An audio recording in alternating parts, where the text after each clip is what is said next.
Las separaciones son uno de los campos más importantes para la síntesis dentro de la industria química. En general, la cromatografía es un método utilizado para la identificación y determinación de los componentes de una mezcla compleja, y es ciertamente uno de los métodos más poderosos, representativos y aplicables para muchos casos.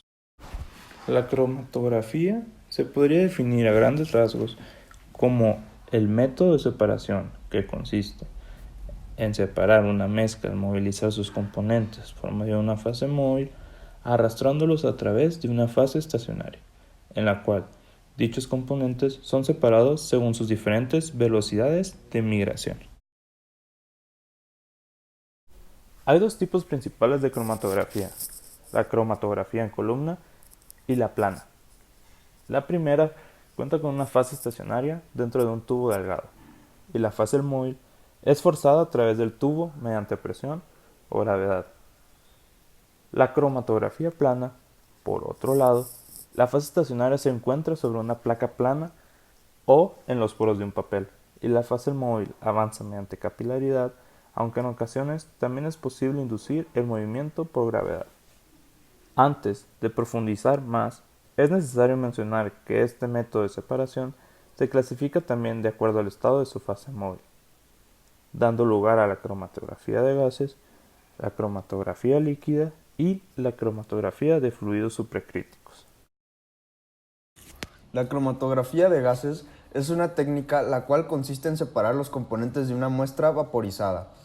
El fundamento es distribuir estos componentes entre una fase móvil gaseosa inerte que no cuenta con el analito y tampoco va a interactuar con él, únicamente lo moviliza a través de una fase estacionaria correspondiente. Uno de los problemas más grandes es no contar con un inyector automático, ya que pueden existir volúmenes muertos. El volumen existente entre la cámara de inyección y la columna puede ser el menor posible para evitar ensanchamiento de la banda.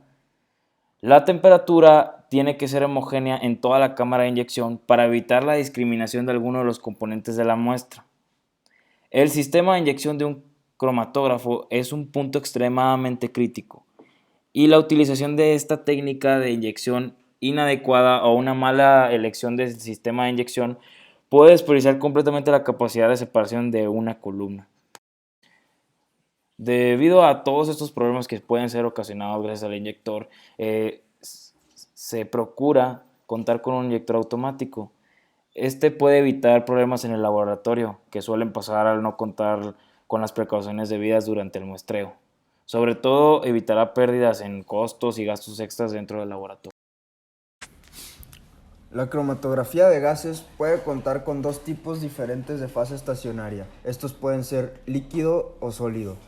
Si la fase estacionaria es líquida, el equilibrio químico tendrá que ser alcanzado mediante un mecanismo de partición del analito entre la fase móvil gaseosa y la fase líquida inmovilizada en la superficie de un empaque sólido inerte o en las paredes de un tubo capilar, según sea el caso.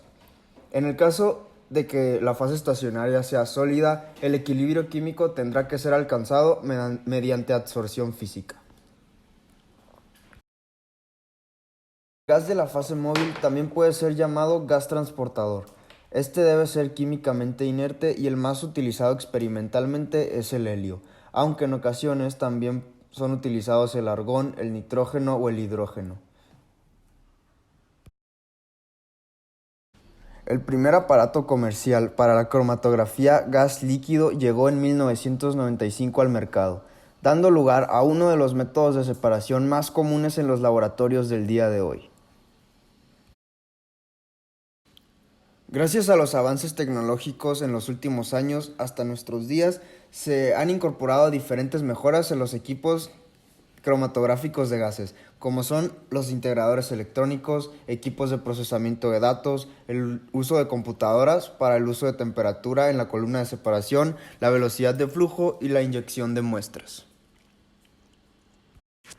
Para lograr una alta eficacia en la columna, es necesario introducir muestras del tamaño adecuado al sistema cromatográfico. Una inyección lenta o muestras de gran tamaño pueden provocar ensanchamiento de banda y una pobre resolución en los resultados. Es por ello que lo más conveniente es utilizar microjeringas calibradas para inyectar las muestras líquidas. Al operar, la velocidad de flujo de dichos gases es controlada mediante reguladores de presión, calibradores y medidores de flujo, permitiendo que el gas se mueva con presiones que van desde los 10 hasta los 50 psi y generando una velocidad de flujo de entre 25 y 150 mililitros por minuto. Con cualquier cromatógrafo, lo más conveniente es poder medir la velocidad de flujo a través de la columna. Una de las formas más comunes de hacerlo es mediante un medidor de flujo de burbuja de jabón, los cuales es posible conseguir en presentación manual o digital. Para lograr una alta eficacia de columna, es necesario introducir muestras de tamaño adecuado al sistema de cromatografía. Una inyección lenta o muestras de gran tamaño provocan ensanchamiento de banda y una pobre resolución en los resultados. Es por ello que lo más conveniente es utilizar microjeringas calibradas para inyectar muestras líquidas. El puerto de la muestra generalmente se mantiene alrededor de más de 50 grados centígrados por encima del punto de ebullición del componente menos volátil de la muestra. Para las columnas analíticas empacadas de manera ordinaria, el tamaño de las muestras va desde unas pequeñas décimas de microlitro hasta los 20 microlitros. Las columnas capilares requieren muestras menores. Con el fin de lograr la inyección de muestra más reproducible posible, los nuevos cromatógrafos utilizan autoinyectores y automuestreadores. En el automuestreador, las muestras están contenidas en viales sobre un carrusel giratorio. La jeringa del autoinyector recoge la muestra a través de un septo en el vial e inyecta la muestra a través de un septo nuevamente en el cromatógrafo. Con los sistemas de autoinyección es posible obtener desviaciones estándar de hasta 0.3%. En la cromatografía de gases es posible utilizar dos tipos de columnas, las empacadas y las capilares. Las columnas empacadas están fabricadas con vidrio o con tubería metálica. Normalmente van desde los 2 a 3 metros con un diámetro interno de entre 2 y 4 milímetros. Dichas columnas están densamente empacadas con un material uniforme y dividido finamente. Las columnas capilares, también llamadas tubulares abiertas, debido a que tienen una trayectoria de flujo abierta, se dividen en tuberías abiertas con la pared cubierta y tubulares abiertas con el soporte cubierto. En el pasado, la mayor parte de los análisis por cromatografía utilizaban columnas empacadas, aunque hoy en día se obtiene una mayor eficiencia y velocidad con las capilares. La longitud de las columnas cromatográficas va desde menos de 2 metros hasta los 60 metros o más. Están hechas de acero inoxidable, vidrio, sílice fundida o teflón. Con el fin de ajustarlas en un horno para la regulación de la temperatura, usualmente se arreglan como bobinas con diámetros de entre 10 y 30 centímetros. La temperatura de la columna es un factor importante. Esta depende del punto de ebullición de la muestra y del grado de separación requerido. Una temperatura igual o ligeramente por debajo del punto de ebullición de una muestra resulta en un tiempo de elución razonable, que puede ser de entre 2 y 30 minutos. Además, para muestras de intervalo de ebullición amplio, normalmente se utiliza programación de temperatura, con lo cual se incrementa la temperatura de forma continua o paulatinamente conforme se lleva a cabo la separación. Mantener una temperatura mínima en la columna puede ser una buena práctica para lograr buenos resultados. Sin embargo, esto también conlleva un aumento en el tiempo de elución y del análisis. Docenas de detectores han sido investigados y utilizados para las separaciones por cromatografía de gases. Algunas de las características más deseables en este tipo de instrumentos son sensibilidad adecuada, buena estabilidad y reproducibilidad. Respuesta a los solutos que se prolongue a lo largo de varios órdenes de magnitud, un intervalo de temperatura que vaya desde el ambiente hasta los 400 grados centígrados, un tiempo de respuesta independiente a la velocidad de flujo, alta confiabilidad y facilidad de uso, similitud en la respuesta para todos los solutos y finalmente la capacidad de no destruir la muestra. Aunque ciertamente han habido diferentes avances, hoy en día sigue sin haber un detector que cumpla con todas estas especificaciones. Los detectores principales para el proceso de cromatografía de gases son: 1.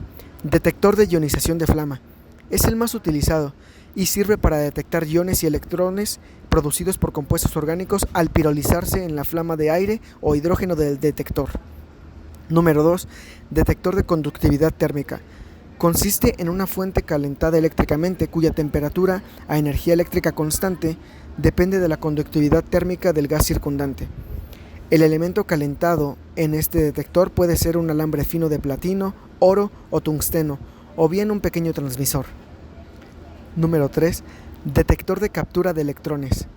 Este detector responde selectivamente a compuestos orgánicos que contienen halógenos, como pesticidas o los bifenilos policlorados. En este detector, la muestra eluida de una columna se hace pasar por un emisor beta radiactivo. Estos detectores son muy sensibles y tienen la ventaja de no alterar significativamente la muestra, a diferencia de ionización de flama. Número 4. Detectores de espectrometría de masas. Un espectrómetro de masas mide la relación masa-carga de iones que se han producido a partir de la muestra. Número 5. Otros detectores.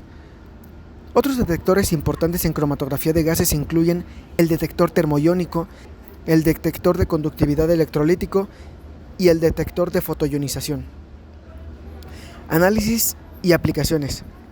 La cromatografía de gases del tipo gas líquido es aplicable a especies que son considerablemente volátiles y térmicamente estables a temperaturas de unos pocos cientos de grados.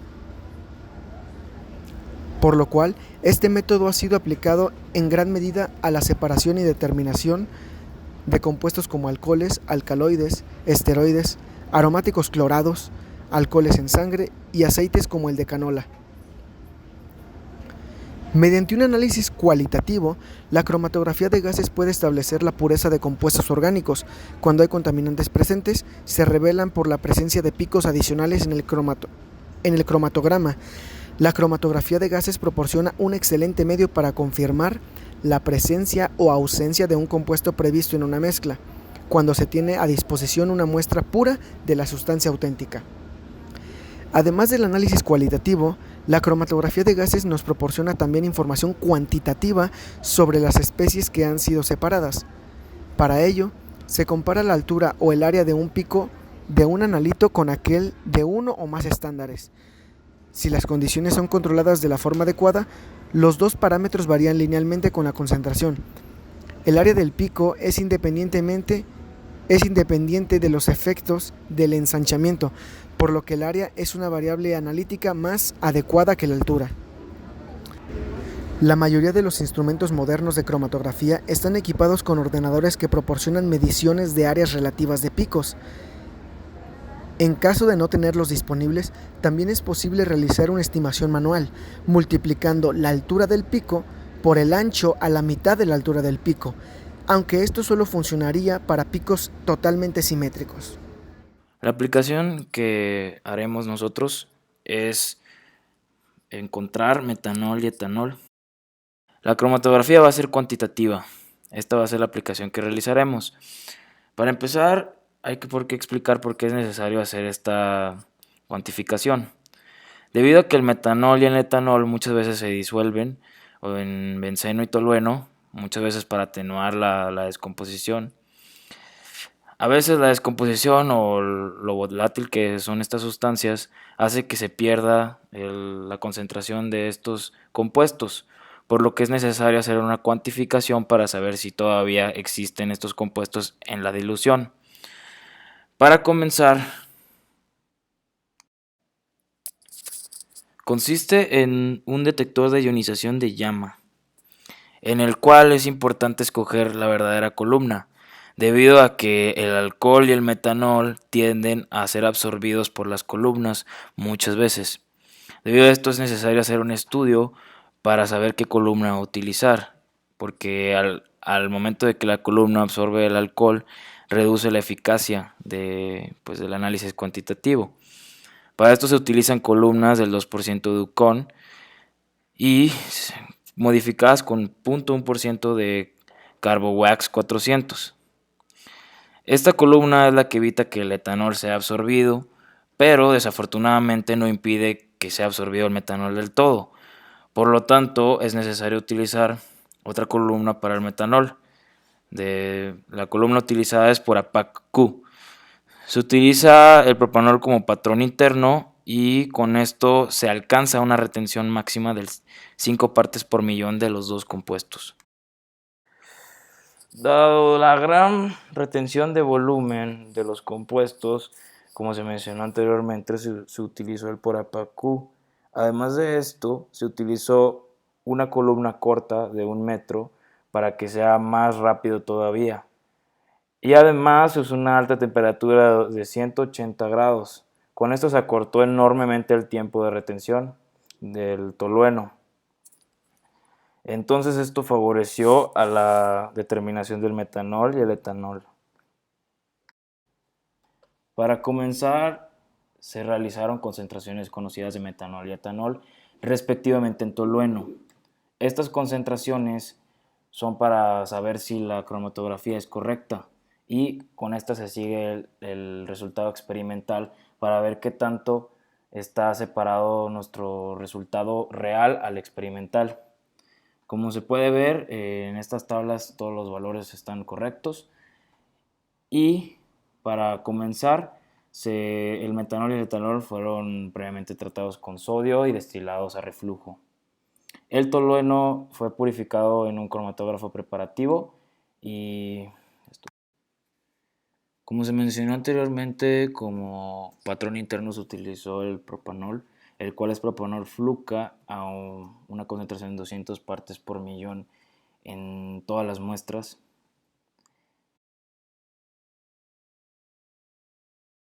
Debido a que los resultados reales fueron muy parecidos a los resultados teóricos, por lo que sí se cuenta con una concentración de metanol y etanol cercana a la real y el método fue realizado con mucha precisión debido a que se utilizaron columnas que son muy adecuadas para estos compuestos y que hacen que estos compuestos no se adhieran o no se absorban. Según el sitio web Nanjing, China, un equipo cromatográfico de alta exactitud y precisión tiene un precio de entre $6,000 a $15,000 la pieza. Según Alibaba, aquí se muestran diversos cromatógrafos de gases con un rango bastante amplio de precios.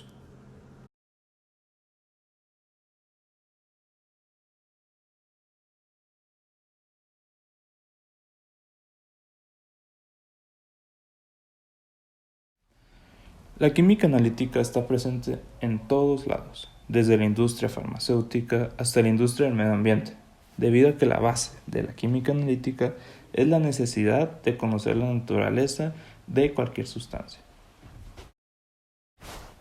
En la química analítica es de suma importancia saber escoger el método con el cual se llevará a cabo algún proyecto, alguna investigación.